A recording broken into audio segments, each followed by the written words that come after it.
สปป.ลาวเดินหน้าฝึกทหารเป็นครูแก้ไขปัญหาขาดแคลนครูในพื้นที่ห่างไกลในขณะที่ระบบการศึกษาของลาวยังคงเผชิญกับปัญหาขาดแคลนครูโดยเฉพาะในพื้นที่ชนบทห่างไกลรัฐบาลลาวได้ใช้แนวทางใหม่โดยการฝึกอบรมทหารให้ไปสอนแทนครูในระดับประถมศึกษาเพื่อแก้ไขปัญหาเรื้อรังนี้อย่างหีบด่วน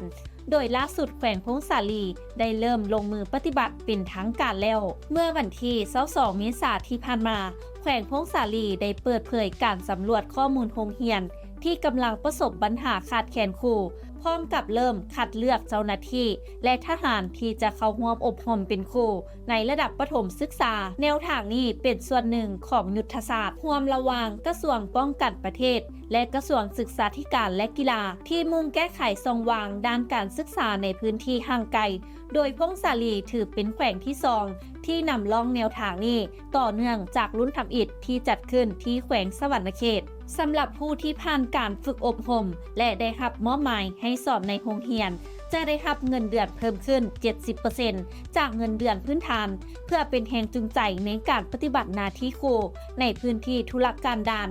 ขณะเดียวกันนั้นวันที่21เมษายนที่ผ่านมาแขวงหลวงพระบางก็ได้เริ่มดำเนินแนวทางในลักษณะเดียวกันโดยการร่วมมือระหว่างหน่วยงานด้านการศึกษาและทหารเพื่อกำหนดแผนการส่งเจ้าหน้าที่ที่ผ่านการฝึกอบรมไปยังโรงเรียนที่ขาดแคลนครูพร้อมกับรวบรวมข้อมูลอาสาสมัครที่สอนอยู่แล้วแต่ยังบ่ได้รับการบรรจุอย่างเป็นทางการ